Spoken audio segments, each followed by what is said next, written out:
നമ്മളിവിടെ ആഴ്ചയിൽ 4 ദിവസം വന്നുകൊണ്ടിരുന്ന മീനാൻറ്റി ഇപ്പോൾ ആഴ്ചയിൽ വന്നാലായി എന്നുള്ള സ്ഥിതിയിലായി.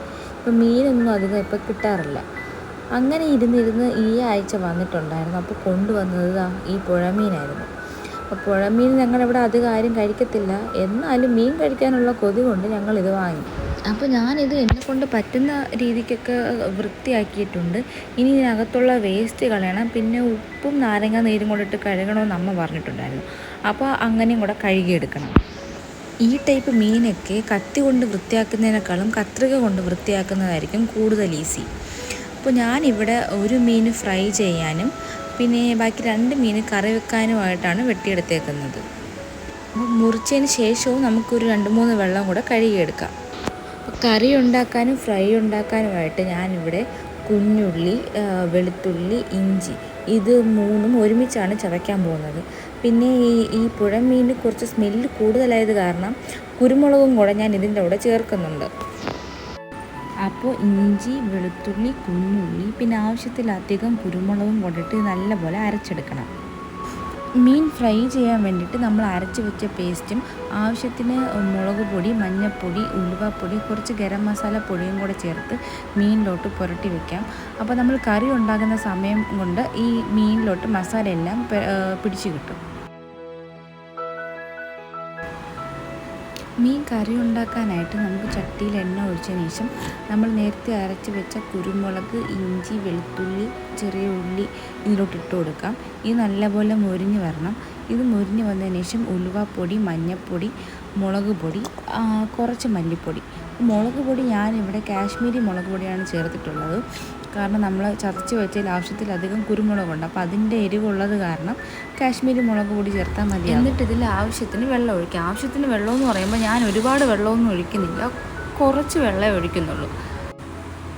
എന്നിട്ടിത് ഈ അരപ്പുമായിട്ട് നല്ലപോലെ മിക്സാക്കി എടുക്കണം.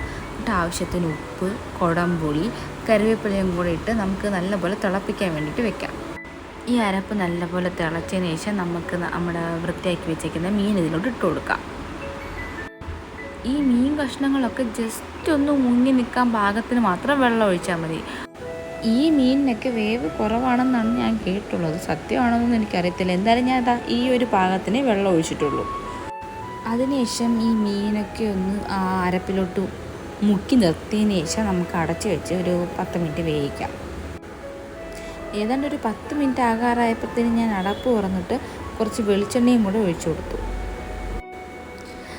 വീണ്ടും ഒരു 2 മിനിറ്റും കൂടെ തിളപ്പിച്ചതിന് ശേഷം നമുക്ക് അടച്ച് തീ ഓഫാക്കി വയ്ക്കാം. കാരണം ചട്ടിയിലായതുകൊണ്ട് കുറച്ച് സമയം കൂടെ അതിരുന്ന് തിളച്ച് ഈ ഉള്ള കറിയും കൂടെ വറ്റിപ്പോകാൻ ചാൻസ് ഉണ്ട്. അപ്പോൾ നമുക്കത് നേരത്തെ തന്നെ അടച്ച് വയ്ക്കാം. ചൂടൊക്കെ മാറിയതിന് ശേഷം ഞാൻ ചട്ടീൻ്റെ അടപ്പ് മാറ്റി നോക്കി. അപ്പോൾ ഈ ഒരു രീതിയിലാണ് നമ്മുടെ മീൻ കറി സെറ്റായിട്ടുള്ളത്. ഇനി നമുക്ക് നേരത്തെ മസാലയൊക്കെ പുരട്ടി വെച്ച് നമ്മുടെ മീനിനെ ഫ്രൈ ചെയ്യാം. അപ്പോൾ അതിന് ഞാനിവിടെ നോൺ സ്റ്റിക്ക് പാനാണ് എടുത്തിട്ടുള്ളത്. അപ്പോൾ അതിലോട്ട് ആവശ്യത്തിന് എണ്ണ ഒഴിച്ചു, കരിവേപ്പില ഇട്ടു. നമുക്ക് മീനും കൂടെ വെച്ച് കൊടുക്കാം. അപ്പോൾ ഞാൻ ഈ ഒരു പാത്രത്തിൽ ഫ്രൈ ചെയ്യാൻ കാരണം ഇതിലാകുമ്പോൾ അടുക്കി പിടിക്കത്തില്ല. നമ്മൾ സ്റ്റീലിലോ അലുമിനിയത്തിലോ ആണ് ഫ്രൈ ചെയ്യുന്നതെങ്കിൽ ഇഞ്ചിയും വെളുത്തുള്ളിയൊക്കെ ഇട്ടിട്ടുള്ളത് കാരണം അടുക്കി പിടിച്ചിട്ട് മീൻ പൊടിഞ്ഞു പോകാനുള്ള സാധ്യത കൂടുതലാണ്. അതുകൊണ്ടാണ് ഞാൻ ഈ നോൺ സ്റ്റിക്കിൽ ഫ്രൈ ചെയ്യുന്നത്. എനിക്ക് ഈ ടൈപ്പ് മീനൊക്കെ നല്ലപോലെ ഫ്രൈ ചെയ്തെടുക്കുന്നതാണ് ഇഷ്ടം. അപ്പോൾ ഞാൻ 2 സൈഡും മാറ്റിയിട്ട് നല്ലപോലെ മീൻ ഫ്രൈ ചെയ്തെടുത്തിട്ടുണ്ട്. അപ്പോൾ നിങ്ങൾക്ക് എൻ്റെ കുക്കിംഗ് വീഡിയോ ഇഷ്ടമായെങ്കിൽ ലൈക്ക് ചെയ്യുക, ഷെയർ ചെയ്യുക, സബ്സ്ക്രൈബ് ചെയ്യുക.